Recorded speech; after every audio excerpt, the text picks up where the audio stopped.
Bismillahirrahmanirrahim. Assalamualaikum warahmatullahi wabarakatuh. Alhamdulillahi rabbil alamin.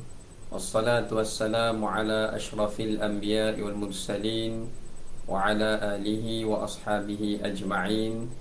Qala rabbi syrah li sadri wa yassir li amri wahlul 'uqdatam min lisani yafqahu qawli.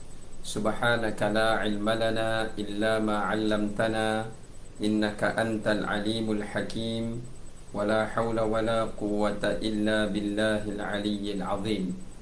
Allahumma 'allimna ma yanfa'una wa dhakkirna minhu ma nusina. Allahumma faqihna fid din wa 'allimna at-ta'wil wahdina ila siratikal mustaqim. Amma ba'd.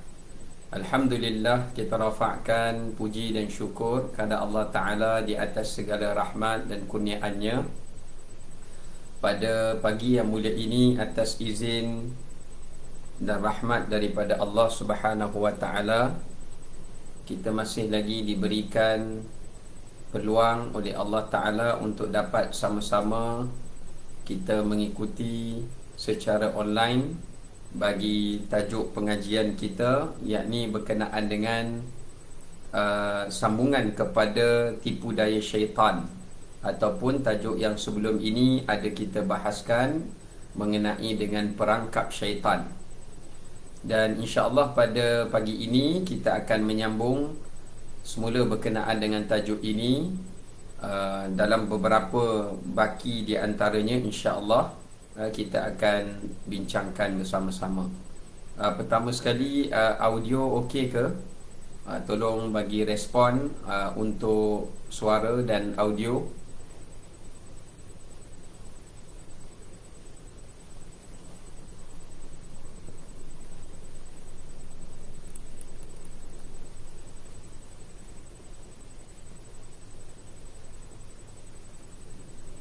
Audio okey ke?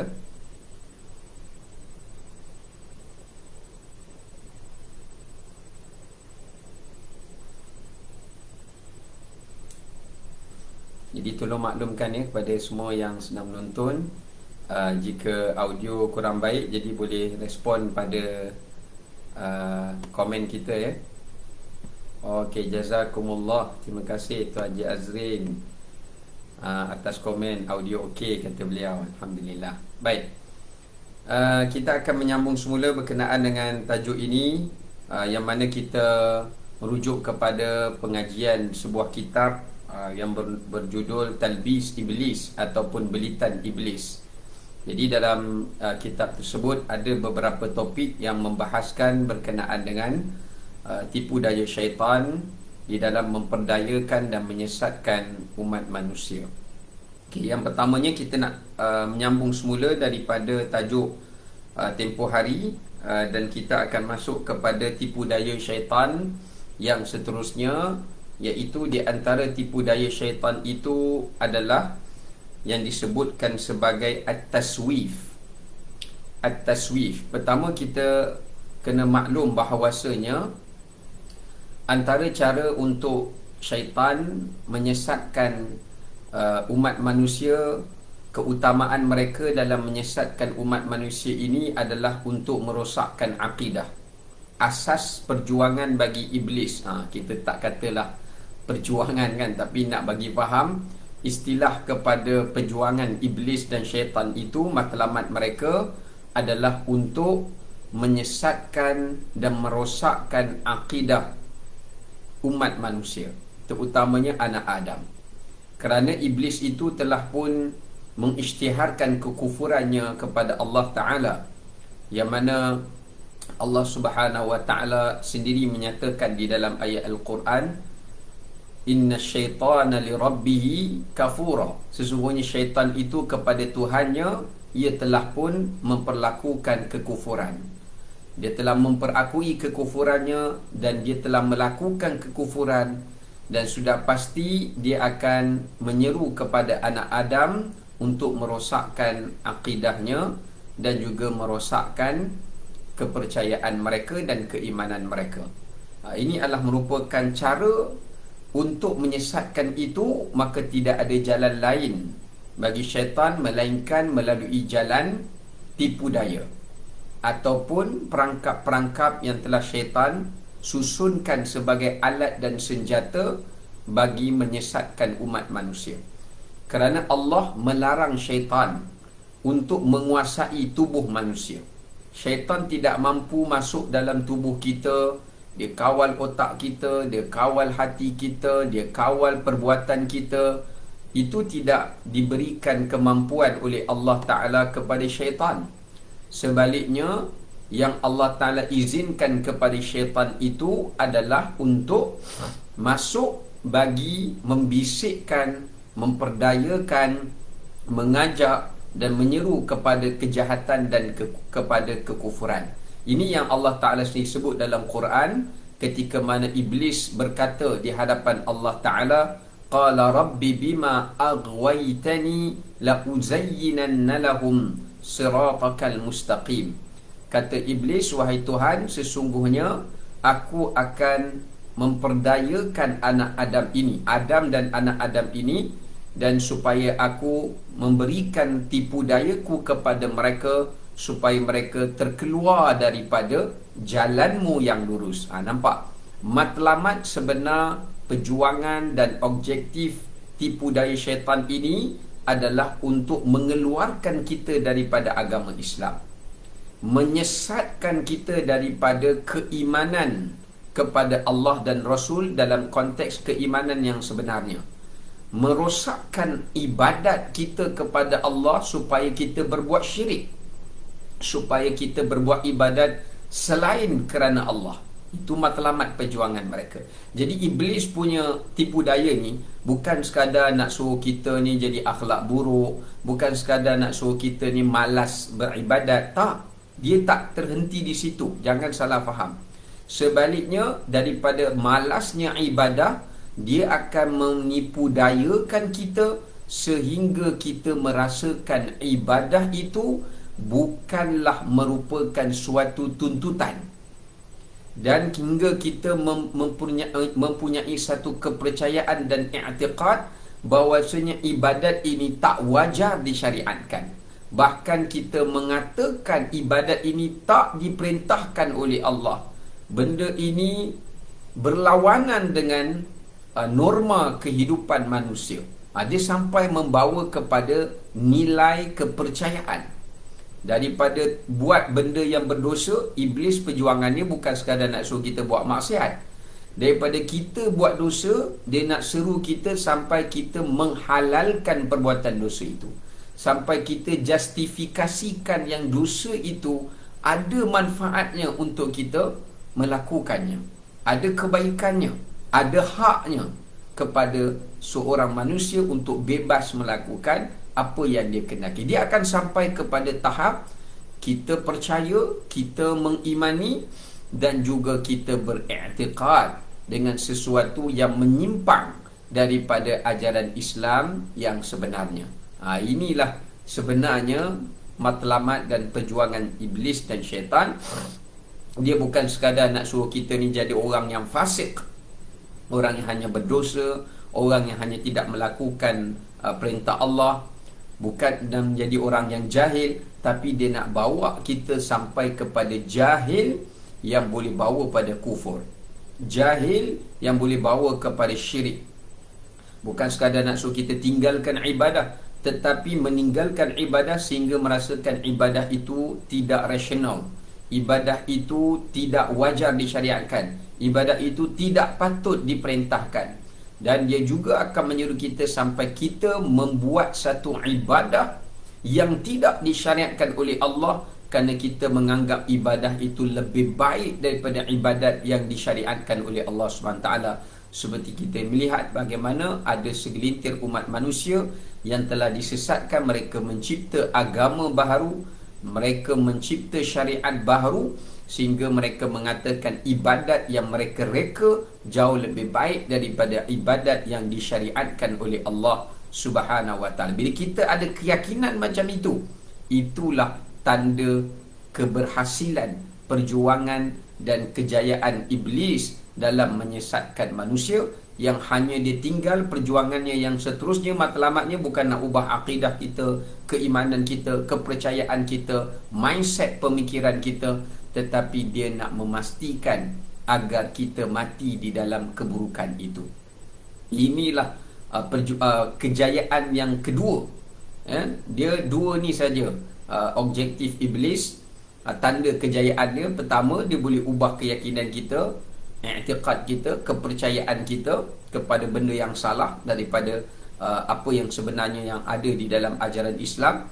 Nombor dua tanda kejayaan dia, dia berjaya melihat anak Adam mati dalam keadaan kufur, mati dalam keadaan syirik, mati dalam keadaan sesat, mati dalam keadaan tak bertaubat, dan juga mati dalam keadaan bukan di atas agama Islam dan syariatnya, tetapi atas selain daripadanya. Maka itulah tanda kejayaan iblis. Sebab tu iblis tak akan pernah berputus asa menyesatkan kita sehinggalah nyawa kita sampai di kerongkongan. Kalau nyawa dah sampai di kerongkongan, maka iblis akan bertepuk dan tertawa-tawa bersukaria kerana mereka telah berjaya mematikan membiarkan anak Adam mati dalam keadaan kesesatan. Sebab tu Allah pesan pada kita dalam ayat Quran, Allah bukan suruh kita menjadi hamba yang bertakwa sekarang ini atau esok hari, tapi Allah kata, ya ayyuhalladzina amanu taqullaha haqqa tuqatih. Kemudian lihat apa perintah Allah, wala tamutunna illa wa antum muslimun. Janganlah kamu mati melainkan dalam keadaan kamu di dalam agama Islam. Baik, kita kembali semula kepada tipu daya syaitan ini. Antara tipu daya syaitan yang seterusnya namanya at-taswif. Apa itu at-taswif? Muslimin muslimat yang dirahmati oleh Allah, terima kasih kepada semua yang dah dan untuk share. Siapa yang belum, boleh tolong sharekan lagi kepada rakan-rakan kita dalam Facebook masing-masing atau dalam WhatsApp, ataupun di mana ruang yang boleh kita manfaatkan. At-taswif. Apa itu taswif? Kita tengok apa kata penulis kita. Yastakhdimu ma'ahu tulal amal hatta yasrifuhu 'anit taubah idza kana ra'ahu musammimun 'alayha fayaqulu lah la ba'sa an tatub walakin limadha al-'ajlatu ant fi ray'an asy-syabab. Okey, disebutkan bahawasanya umpamanya at-taswif ni, at-taswif daripada perkataan sawwafa, maknanya melengah-lengahkan, menunda-nundakan. Ini salah satu daripada perangkap dan tipu daya iblis dan syaitan. Dia suka betul benda ni. Dia suka gunakan senjata ini kepada anak Adam. Dan anak Adam memang PL-nya pun, dia pun secara tak langsung memang berkenan sungguh kat tipu daya syaitan yang jenis yang saya sebutkan taswif ini. Taswif itu apa dia? Syaitan menggunakan helahnya, bisikannya dengan membisikkan kepada manusia tulul amal. Apa itu tulul amal? Iaitu berangan-angan panjang. Apa maksud berangan-angan panjang? Contoh dia cakap kat kita, tak payahlah belajar sungguh-sungguh. Ya, kalau kamu belajar sungguh-sungguh, misalnya contohnya, dia bagi kita angan-angan yang panjang. Kalau kamu belajar sungguh-sungguh nanti umpamanya, maka kamu dapat ilmu tidak menyeluruh. Tapi kamu belajar sikit-sikit, tak payah belajar banyak-banyak, tak payah belajar pulun-pulun, belajar sikit-sikit, pelan-pelan, supaya nanti kamu akan mendapat dikenali sebagai orang yang hebat. Ya, ilmu kamu tu kamu dapat belajar dengan lebih banyak. Ya, padahal jika seorang tu belajar bersungguh-sungguh, tetapi istiqamah sehingga ke akhir hayat, itu lebih bermanfaat baginya. Ataupun tulul amal ini seperti syaitan tu menyuruh dia belajar dengan jalan yang singkat. Syaitan kata tak payah belajar dengan orang ni, tak payah belajar dengan orang tu, tak payah belajar dengan orang ni. Kamu belajar terus ilmu ini, yang mana kalau kamu dapat saja ilmu ini, kamu terus menjadi wali Allah. Kamu terus boleh menjadi maqam orang-orang yang dekat dengan para nabi, bahkan hampir menjadi nabi. Kalau kamu belajar ilmu ini, kamu tak perlu belajar dah ilmu yang lain. Sebab ilmu yang lain terkandung dalam ilmu ini. Ini tipu daya. Angan-angan yang impian yang direka-reka oleh iblis untuk menyesatkan manusia. Sebab tu kita tengok ada orang belajar dengan singkat. Kononnya ilmu yang dia belajar tu ilmu yang dah mencakupi seluruh aspek agama. Sampai dia tak belajar dah ilmu-ilmu yang lain, dia hanya tumpukan pada ilmu itu, akhirnya dia disesatkan oleh syaitan. Dan ada juga orang taswif ni juga, ya.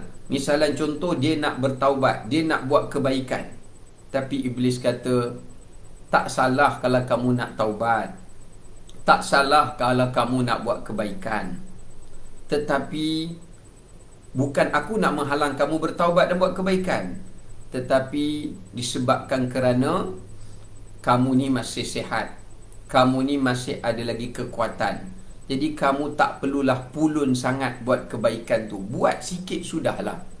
Berilah ruang pada umur kamu yang masih muda, pada ruang kehidupan kamu untuk benda-benda yang lain. Maknanya dia tak semestinya suruh kita tinggal kebaikan tu terus, tetapi dia suruh kita buat kebaikan. Dalam masa yang sama, dia menanamkan dalam minda dan hati kita angan-angan supaya, ataupun impian supaya jangan meninggalkan beberapa bahagian dosa dan kelalaian yang perlu untuk kita buat juga. Sebab atas alasan kita masih sihat, kita masih kuat, masih ada pintu taubat untuk kita, belum nyawa sampai di kerongkongan. Maknanya dia delaykan kebaikan yang patut kita nak segera, kita jadi lambat. Yang patut kita nak buat banyak, kita buat sikit. Sama juga contoh, kita dah biasa solat tahajud, tiba-tiba malam, katakanlah satu malam kita tak bangun, kita pun rasa Allah sedihnya tak bangun sembahyang tahajud pagi ni. Iblis kata, nanti relax lah, kamu sebelum ni berapa hari dah kamu sembahyang tahajud, baru satu malam kamu tak solat tahajud, ya. Kalaulah kamu tinggal 2 malam lagi, 3 malam lagi, 4 malam lagi pun tidak akan dapat menyamai dengan bertahun dah solat tahajud yang telah kamu kerjakan. Ini perangkap taswif. Lama kelamaan manusia tu akan meremehkan. Ini dia masuk dalam tipu daya syaitan yang seterusnya, iaitu meremehkan amal soleh yang kita buat. Kita akan dapat satu mindset, kita kata, oh, aku buat sebelum ni dah banyak dah, kalau aku tertinggal beberapa daripadanya pun masih tidak sebanyak jumlah yang telah aku kerjakan. Tapi apa impak dan kesan dia? Lama kelamaan, bila kita, ni dinamakan tahqirul ma'ruf, tahqir al-ma'ruf, tipu daya syaitan yang seterusnya tahqir. Tadi taswif, ni tahqir. Tahqir ni kita meremehkan amalan yang kita biasa buat tu atas alasan hanya baru 2-3 kali kita tertinggal. Lama kelamaan ia menyebabkan kita akan sikit-sikit meninggalkannya. Akhir sekali amalan itu kita tidak istiqamahkan lagi. Kita dah tak istiqamah buat dah, maknanya dah sampai kita tak buat terus. Masa tu baru iblis kata, berjayalah aku, beruntunglah aku, berkesanlah tipu daya aku ini. Okay, balik kepada taswif itu tadi. Saya rumuskan, taswif itu adalah seperti yang pertama, nanti kita sentuh tahqir tu balik. Yang pertama, seperti iblis memasang angan-angan kepada kehidupan kita. Contoh, dia kata, kamu masih ada anak yang ramai untuk dibesarkan, kenapa kamu perlu sibuk dengan benda-benda akhirat? Kamu pulun benda-benda dunia. Akhirat nanti bila anak-anak kamu dah besar, barulah kamu sibukkan dengan akhirat. Sedangkan kita tak tahu ajal menemui kita sebelum sempat kita melihat anak kita membesar pun. Sebaliknya, Islam menyuruh kita mengiringkan bersama antara dunia dan akhirat, ya. Maknanya yang pertama, dia pasang angan-angan dalam minda kita yang kita ni masih ada peluang jadi kaya, kita ni masih ada peluang untuk untuk naik pangkat, sampai kita lupakan langsung tentang akhirat kita. Tapi kalau kita usaha nak naik pangkat, akhirat kita pun kita jaga, tu tak ada masalah. Tapi ni dia bawa kita sampai kita lalai daripada tanggungjawab dan juga untuk kita meraih ganjaran di akhirat kita. Dan dia memasang cita-cita seperti kamu masih muda walhal kita sudah tua. Dia bubuh, iaitu yang disebutkan tulil amal. Dia campak dalam hati kita, kita ni masih muda walhal kita sudah pun tua, ya. Kemudian dia menciptakan seperti bila kita nak bertaubat, dia kata nanti dulu, ya. Ramai orang masih lagi sempat bertaubat. Allah Ta'ala tu Maha Pengampun, ya. Kamu masih ada ruang untuk meminta ampun, belum tertutup pintu taubat. Bila kita nak buat kebaikan, dia kata tak apa, esok pun boleh, ya. Bukannya kamu tak boleh, bukannya kamu tak boleh lagi buat kebaikan, sekejap lagi pun boleh. Nanti bila kita nak buat esok, dia lupakan kita, menyebabkan kebaikan itu pun kita tak melakukannya. So saya dah bincang sebelum ni, antara tipu daya syaitan ni, iaitu disebutkan an-nisyan. Dia boleh lupakan kita dengan izin Allah. Kalau Allah izinkan, dengan tipu daya yang dilakukan ni, dia boleh lupakan kita untuk berbuat satu kebaikan. Mula dia tundakan, bila kita nak buat, dia lupakan pula. Ini termasuk daripada bentuk taswif. Kita nak pergi haji, dia kata nantilah dulu, tukarlah kereta dulu, tukarlah renovate lah rumah dulu. Contoh, bila kita nak, bila ada orang minta tolong, ahli keluarga susah, ahli keluarga nak minta sedekah, kita nak bagi dia ni, tiba-tiba dia datang cakap, kamu penat-penat kumpul duit, ya, kamu penat-penat kumpul duit nak beli handphone baru. Tiba-tiba dia datang, selesaikan urusan kamu dulu, keinginan kamu tu selesaikan dulu, baru kita selesaikan urusan orang. Dah kita pakai duit belanja kepada keinginan nafsu kita, dan kita abaikan keinginan orang yang lebih memerlukan pada ketika itu. Inilah yang dinamakan sebagai taswif. Kita nak sedekah, dia kata tunggu kau kaya dulu, ini baru gaji banyak ni, cukup-cukup makan je lebih, macam mana nak sedekah? Tengok orang-orang yang sedekah. Kalau nak sedekah, biar bagi banyak-banyak. Jadi jangan bagi sekarang, tunggu kamu jadi kaya. Ini taswif. Dia letak cita-cita impian kita, kononnya dengan impian tu kita boleh buat baik banyak, akhir sekali kita tak buat baik pun. Jadi dia kata tunggu jadi kaya. Dah kita jadi kaya, kita nak sedekah pula, nanti kita akan tengok apa tipu daya dia. Kita nak sedekah pula, dia kata jangan bagi banyak-banyak, kau baru jadi kaya, nanti miskin balik. Nanti kau jadi miskin balik. Ini kita akan bincang tipu dayanya yang seterusnya, yang mana dinamakan sebagai takhwif. Dia menakut-nakutkan kita bila kita nak buat benda baik tu, ya. Contoh, bila kita nak buat amalan, kita nak buat solat duha, kita nak buat solat duha 4 rakaat ke, solat tahajud 8 rakaat ke, ya, bila kita nak buat, dia kata tak payahlah buat banyak-banyak, ya, buat sikit dulu, okey, buat dua dulu. Lama kelamaan bila kita buat dua, akhir sekali dia akan bagi tahu dekat kita, dia pasang perangkap lain pula. Daripada dua tu, mungkin dia akan masukkan perangkap lain, menyebabkan akhirnya sama ada amalan tu kita tinggalkan, atau nanti kita akan tengok antara perangkap dia yang disebutkan sebagai taghrir, yang menyebabkan kita buat banyak, daripada sikit tu kita buat banyak. Bila kita buat banyak, dia cuba rosakkan amalan kita yang banyak itu pula. Inilah perangkap syaitan yang tak ada kesudahan. Lepas satu, dia pasang yang baru. Lepas satu, dia pasang yang baru. Dia nak tengok, kalau kita tak kena yang ni, kita kena yang satu lagi. Tak kena yang satu lagi, kena satu lagi yang baru pula, yang dia akan pasang kepada setiap pergerakan kita dan sebagainya, ya. Jadi yang keduanya, dia lambatkan kita taubat, dia lambatkan kita untuk berbuat kebaikan. Dia suka kita menciptakan alasan seperti mana orang-orang munafik yang Allah cerita dalam Quran. Bila disuruh buat macam tu, dia tak ada alasan, tapi iblis dan syaitan bantu dia create, bina alasan supaya dia tak buat perbuatan tersebut, ya. Sebab tu kalau kita ada peluang berbuat baik, jangan cipta alasan kepada Tuhan dengan kita kata kita tak boleh buat benda itu.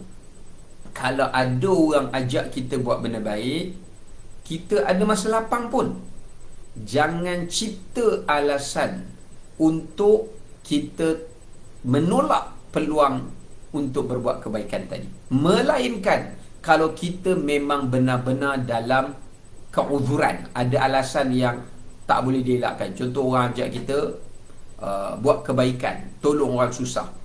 Kita kebetulan mak sendiri, mak ayah sendiri pun susah. Kita kena utamakan lah. Kita minta maaf, saya tak dapat, saya kena utamakan benda. Itu tak apa. Tapi kita tak ada apa pun, duduk rumah je. Misalan contohlah, kalau dalam keadaan yang normal, biasa. Jadi tiba-tiba kita, syaitan kata, cipta alasan ni. Kamu nak duduk rumah, kau nak tengok yang tu, nak layan yang ni, nak ni, bisnes kamu online lagi semua ni. Ini semua kacau lah. Maka syaitan akan suruh kita cipta alasan tadi, ya. Okey, yang seterusnya saya sebut tadi namanya tahqirul ma'ruf. Sebab tu di dalam hadis Nabi SAW, baginda berpesan pada kita, la tahqiranna minal ma'rufi syai'a walau an talqa akhaka biwajhi talqin.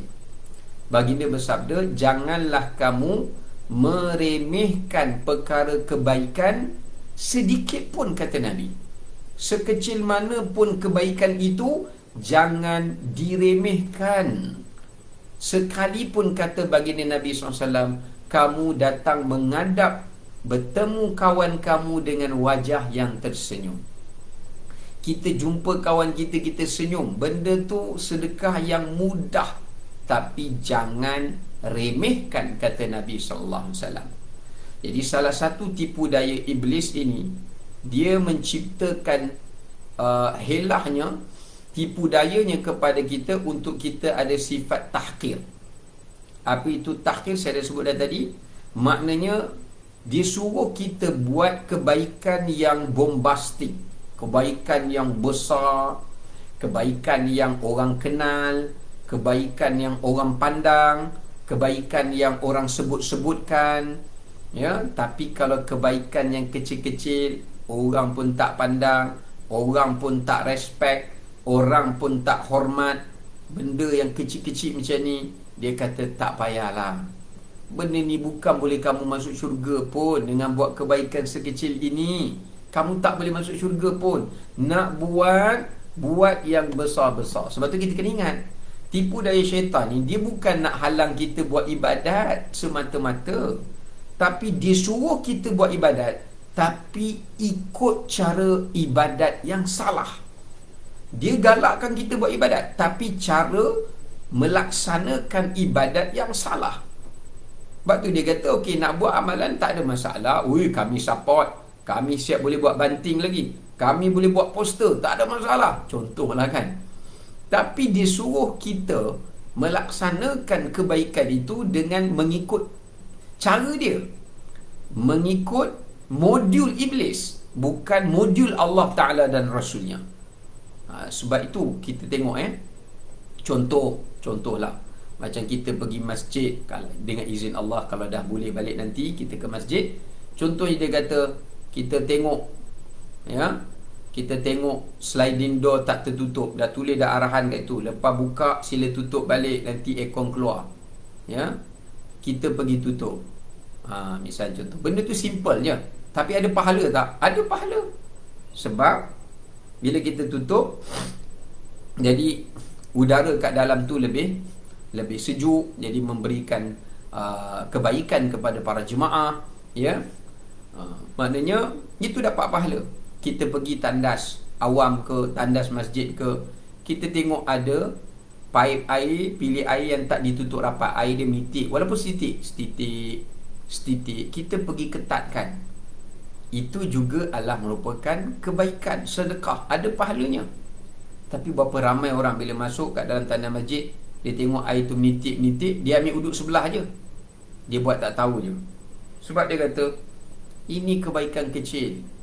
Kalau nak bina kolah tempat wuduk, nak pasang paip untuk orang wuduk, yang ni saya sponsor. Oh, yang ni saya sponsor, jangan risau Tuan AJK, yang ni saya boleh bawa keluar duit. Contoh, ya, maknanya tak balance amalan kita, tidak seimbang. Sedangkan Nabi ajar dan Allah sebut dalam Quran, kita kena ingat, Allah kata apa? فَمَنْ يَعْمَلْ مِثْقَالَ ذَرَّةٍ خَيْرًا يَرَهُ وَمَنْ يَعْمَلْ مِثْقَالَ ذَرَّةٍ شَرًّا يَرَهُ. Allah kata, wahai manusia, kalau kamu buat baik walau sebesar zarrah, nampak? Allah timbang amalan kita dan dosa kita, bukan kira besar kecil. Kecil pun timbang, besar pun timbang. Kecil mana pun Allah akan bawa datang, letak di atas neraca timbangan kita. Allah tak peduli. Kadang-kala ada orang masuk syurga bukan kerana amalan dia yang besar tu. Amalan besar dia tu dah letak atas timbangan dia, tapi belum layak masuk syurga. Tiba-tiba Allah bawa datang amalan dia yang kecil, lalu amalan yang kecil itu diletak atas timbangan neracanya, menyebabkan timbangannya menjadi berat, dan dia masuk syurga hanya disebabkan amalan dia yang ringan, yang kecil itu tadi. Kita baca banyak hadis Nabi yang Nabi sebutkan tentang hal ini. Seorang wanita pelacur yang telah diampunkan dosanya oleh Allah, dan Allah masukkannya ke dalam syurga hanya kerana amalan yang kecil yang dia buat, iaitu memberi minum kepada seekor anjing yang berada dalam kedahagaan yang boleh membawa kepada matinya anjing itu. Hanya sampai dia dah jilat tanah, air yang tertumpah atas tanah tu, dijilat tanah tu, kan nak menunjukkan terlalu dahaganya binatang itu. Allah masukkan di dalam syurga, ya. Bahkan dalam satu riwayat daripada Abdullah ibnu Mas'ud menceritakan, ada seorang pendeta Bani Israel. Nabi pernah cerita pada Abdullah bin Mas'ud, Abdullah bin Mas'ud cerita ada seorang rahib dahulu di kalangan Bani Israel.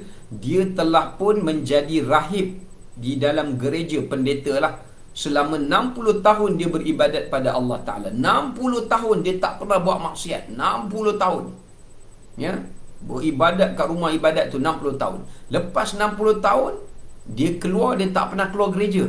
Dia keluar, dia diuji, dia nampak seorang wanita, ya, dia berzina dengan wanita itu. Dia berzina dengan wanita itu. Akhir sekali dia ambil wanita tu, bawa balik rumah dia dan jadikan sebagai perempuan simpanannya untuk dia berzina dengannya. Sampailah Allah Ta'ala datangkan satu peringatan kepadanya, dia timbul rasa berdosa, bersalah, sehingga kan perempuan itu pun dia minta untuk mengahwini dengan perempuan tersebut.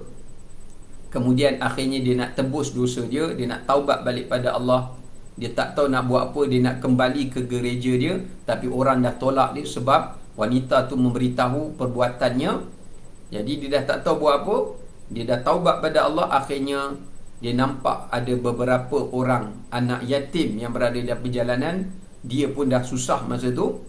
Dia beli raghif. Raghif ni macam roti Arab tu lah. Roti Arab tu dia beli, lalu dia beri makan kepada anak yatim itu tadi. Dan selepas daripada itu dia mati, meninggal dunia. Dan bila ditimbang amalannya, 60 tahun yang dia buat amalan itu, ya, tiba-tiba ditimbangkan pula dosa selama beberapa bulan dia telah berzina dan memaksa wanita itu untuk berzina dan merogol wanita itu sehingga dipaksa menjadi perempuan simpanannya. Maka dosa itu telah menyebabkan banyak amalan-amalan dia itu telah rosak. Akhirnya bila tengok amalan tu tak cukup untuk melayakkan dia ke syurga Allah, di atas taubatnya kepada Allah dan amalan sesudah taubat yang dia buat hanyalah dengan memberi makan sekeping roti kepada anak yatim, dan kegembiraan dia menggembirakan anak yatim yang dalam kesusahan, dan dia menghilangkan kelaparan anak yatim tu, Allah letakkan sekeping roti dia itu di atas timbangan amalan dia. Dengan izin Allah, amalan dia menjadi berat, dia masuk syurga, ya. Ini menunjukkan pada kita, jangan remehkan amalan kebaikan. Jangan.